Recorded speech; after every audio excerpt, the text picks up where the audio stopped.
श्री गणेशाय नमः।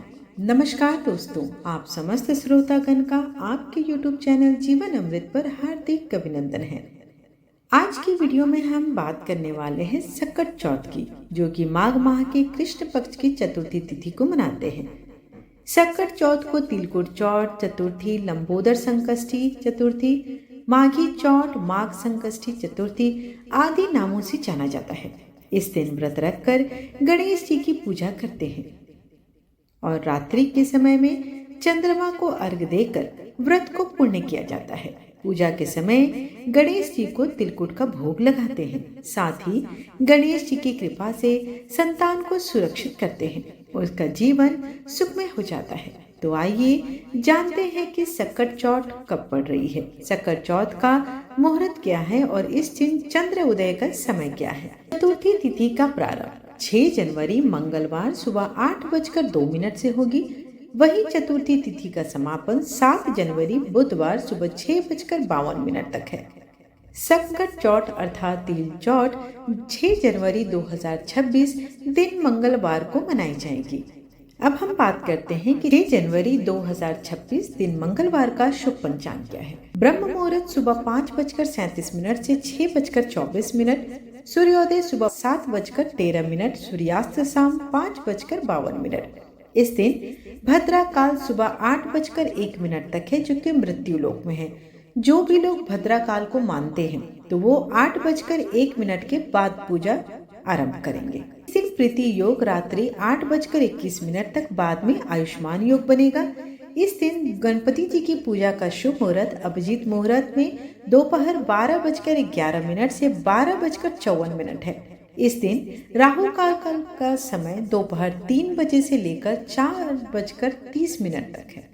चंद्र दर्शन का समय स्थान पर भी निर्भर करता है। हर स्थान पर चंद्र उदय का समय थोड़ा थोड़ा बदलाव होता है। देखा जाए तो प्रारंभ 8:40 से हो जा रही है और उसके बाद रात्रि 11 बजे तक है। तो स्थान विशेष के हिसाब से आप अपने स्थान का देख लें।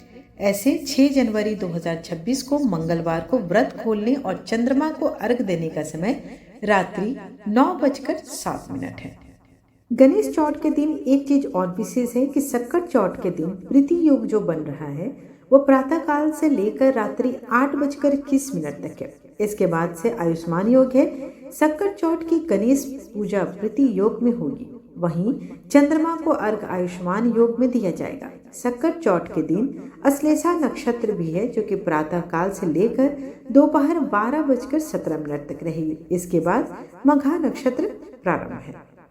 आइए अब श्रद्धा के साथ सकट चौथ व्रत कथा का श्रवण करें। आज की वीडियो में हम आप सभी के लिए लेकर आए हैं सकट चौथ व्रत कथा, जो भगवान श्री गणेश को समर्पित एक अत्यंत पुण्यदायी व्रत है।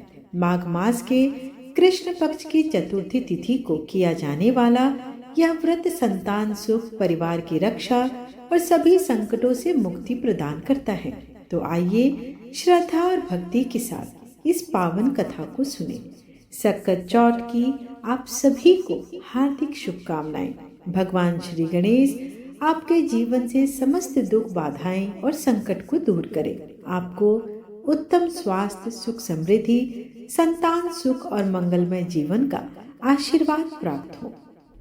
माघ मास के कृष्ण पक्ष की चतुर्थी को सकट चौथ का व्रत किया जाता है।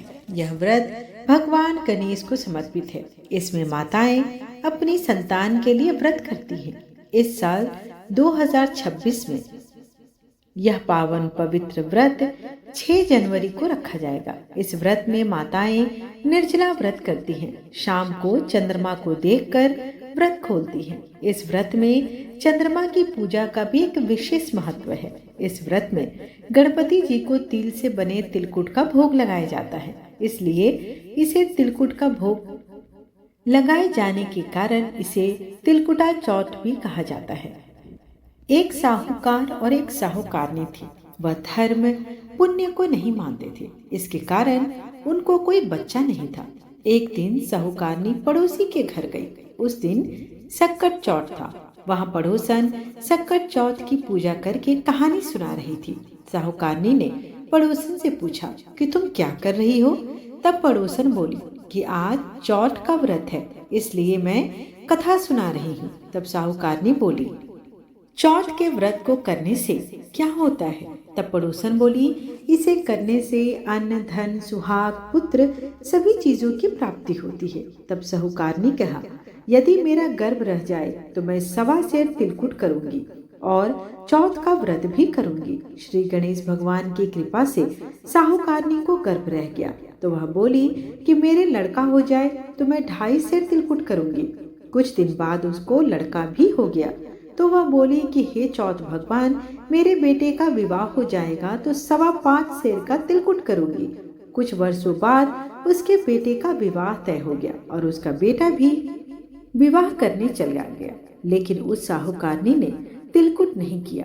इस कारण से चौथ देव क्रोधित हो गए और उन्होंने फेरों से उसके बेटे को उठाकर पीपल के पेड़ पर बिठा दिया। सभी वर को खोजने लगे पर वह नहीं मिला।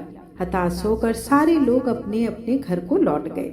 इधर जिस लड़की से साहूकारनी के लड़के का विवाह होने वाला था, वह अपनी सहेलियों के साथ गणगौर पूजने के लिए जंगल में दूब लेने गई।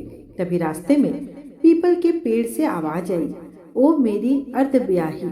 यह बात सुनकर जब लड़की घर आई, उसके बाद वह धीरे धीरे सूख कर कांटा होने लगी। एक दिन लड़की की माँ ने कहा, मैं तुम्हें अच्छा खिलाती हूँ, अच्छा पहनाती हूँ, फिर भी तू सूखती जा रही है, ऐसा क्यों? तब लड़की अपनी माँ से बोली कि वह जब भी दूब लेने जंगल जाती है तो पीपल के पेड़ से एक आदमी बोलता है कि ओ मेरी अर्धब्याही। उसने मेहंदी लगा रखी है और सेहरा भी बांध रखा है। तब उसकी माँ ने पीपल के पेड़ के पास जाकर देखा तो यह तो उसका जमाई ही है। तब उसकी माँ ने जमाई से कहा, यहाँ क्यों बैठे हैं? मेरी बेटी तो अर्धब्याही कर दी और अब क्या लोगे?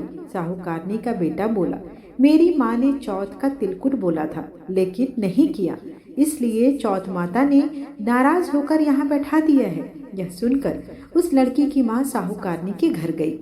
उससे पूछा कि तुमने शक्कर चौथ का कुछ बोला है क्या? तब साहूकारनी बोली, तिलकुट बोला था। उसके बाद साहूकारनी बोली, मेरा बेटा घर आ जाए तो 2.5 मन का तिलकुट करूंगी।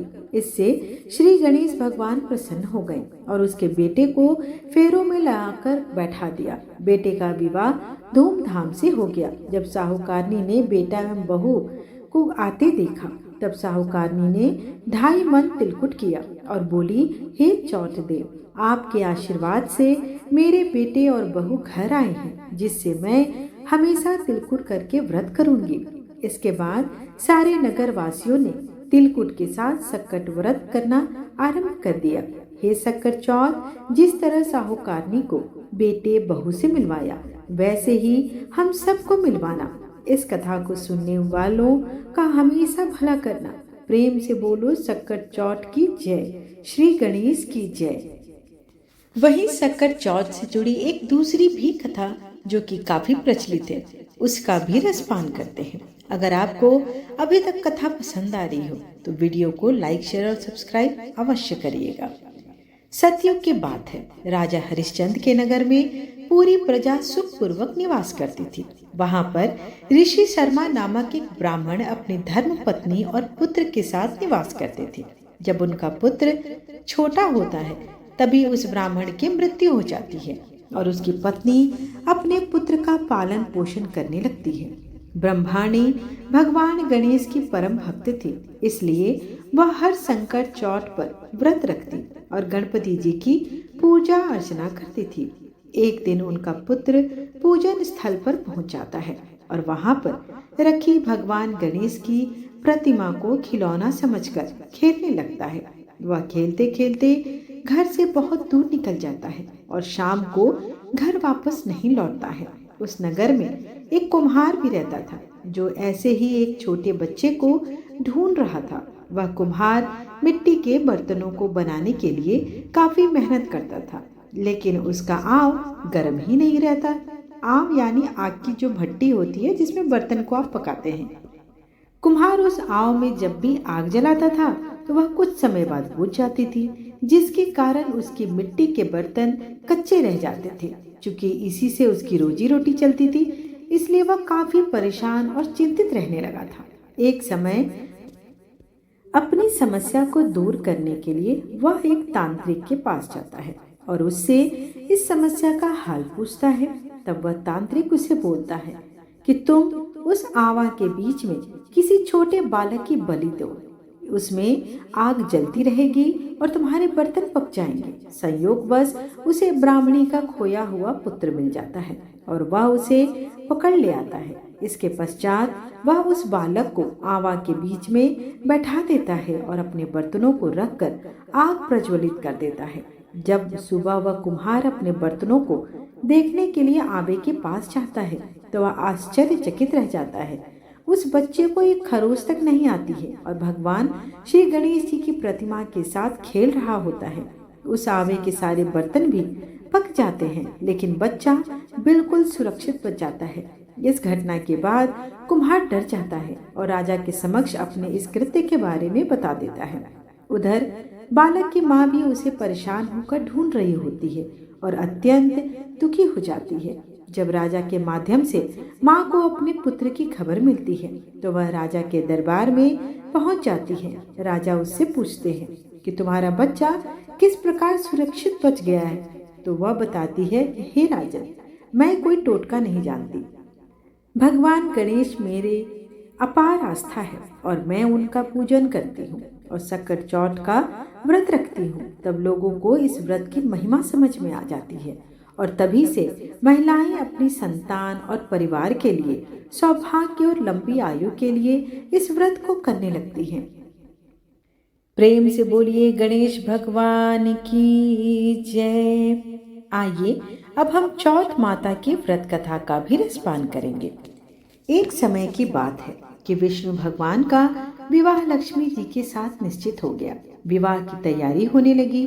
सभी देवताओं को निमंत्रण भेजे गए, परंतु गणेश जी को निमंत्रण नहीं दिया गया। कारण जो भी रहा हो, अब भगवान विष्णु जी की बारात जाने का समय आ गया। सभी देवता अपनी पत्नियों के साथ विवाह समारोह में आए। उन सब ने देखा कि गणेश जी कहीं दिखाई नहीं दे रहे। तब वे आपस में चर्चा करने लगे कि क्या गणेश जी को न्योता नहीं दिया गया या स्वयं गणेश जी यहाँ नहीं आए हैं। सभी को इस बात पर आश्चर्य होने लगा। तभी सबने विचार किया कि विष्णु भगवान से ही इसका कारण पूछा जाए। विष्णु भगवान से पूछने पर उन्होंने कहा कि हमने गणेश जी के पिताजी भोलेनाथ महादेव जी को न्योता भेजा है। यदि गणेश जी अपने पिता के साथ आना चाहते हो तो आ जाते, अलग से न्योता देने की कोई आवश्यकता ही नहीं थी। दूसरी बात यह कि उनको 1.25 मन मूंग, 1.25 मन चावल, 1.25 मन घी और 1.25 मन लड्डू का भोजन दिन भर में चाहिए। यदि गणेश जी नहीं आएंगे तो कोई बात नहीं है, दूसरे के घर जाकर इतना सारा खाना पीना अच्छा भी नहीं लगता। इतनी वार्ता कर ही रहे थे कि किसी एक ने सुझाव दिया कि यदि गणेश जी आ भी जाएं तो उनको द्वारपाल बनाकर बैठा देंगे कि आप घर की याद रखना, आप तो चूहे पर बैठकर धीरे धीरे चलोगे तो बारात से बहुत पीछे रह जाओगे। यह सुझाव भी सबको पसंद आ गया तो विष्णु भगवान ने भी अपनी सहमति दे दी। होना क्या था, इतने में गणेश जी वहां आ पहुंचे और उन्हें समझा बुझाकर घर की रखवाली करने के लिए बैठा दिया गया। बारात चल दी। तब नारद जी ने देखा कि गणेश जी तो दरवाजे पर ही बैठे हुए हैं, तो वे गणेश जी के पास गए और रुकने का कारण पूछा। गणेश जी कहने लगे कि विष्णु भगवान ने मेरा बहुत अपमान किया है। नारद जी ने कहा कि आप अपनी मूषक सेना को आगे भेज दें तो वह रास्ता खोद देगी, जिससे उनके वाहन धरती में फंस जाएंगे। तब आपको सम्मान पूर्वक बुलाना ही पड़ेगा। अब तो गणेश जी ने अपनी मूषक सेना को जल्दी से आगे भेज दिया और सेना ने जमीन को पूरी खोल दी। जब बारात वहां से निकली तो रथों के पहिए धरती में जाकर धंस गए। लाख कोशिश करने पर परंतु पहिए उसमें से नहीं निकले। सभी ने अपने अपने उपाय किए, परंतु पहिए तो नहीं निकले बल्कि जगह जगह से टूट गए। किसी की समझ में नहीं आ रहा था कि अब क्या किया जाए। तब तो नारद जी ने कहा, आप लोगों ने गणेश जी का अपमान करके अच्छा नहीं किया। यदि उन्हें मनाकर लाया जाए तो आपका कार्य सिद्ध हो सकता है और यह संकट टल सकता है। शंकर भगवान ने अपने दूत नंदी को भेजा और वे गणेश जी को लेकर आए। गणेश जी का आदर सम्मान के साथ पूजन किया गया। तभी वह रथ के पहिए निकल गए। अब रथ के पहिए निकल गए, परंतु वे टूट चुके थे, तो उन्हें सुधारे कौन? पास के खेत में खेती कर रहा एक आदमी था।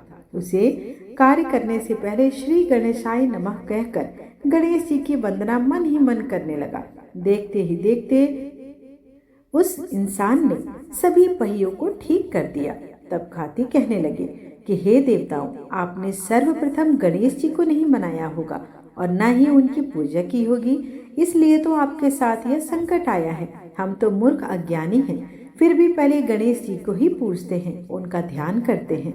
आप लोग तो देवतागण हैं, फिर भी आप गणेश जी को कैसे भूल गए? अब आप लोग भगवान श्री गणेश जी की जयकारा लगाकर जाएं, तो आपके सब काम बन जाएंगे और कोई भी संकट नहीं आएगा। ऐसा कहते हुए बारात वहां से धीरे धीरे चल दी और विष्णु भगवान का लक्ष्मी जी के साथ विवाह संपन्न करा के सभी सकुशल घर लौट आए। हे गणेश जी महाराज, अपने विष्णु जी को जैसा कारज कियो, ऐसे ही कारज सबके सिद्ध करो। प्रेम से बोलो गजानन भगवान की जय।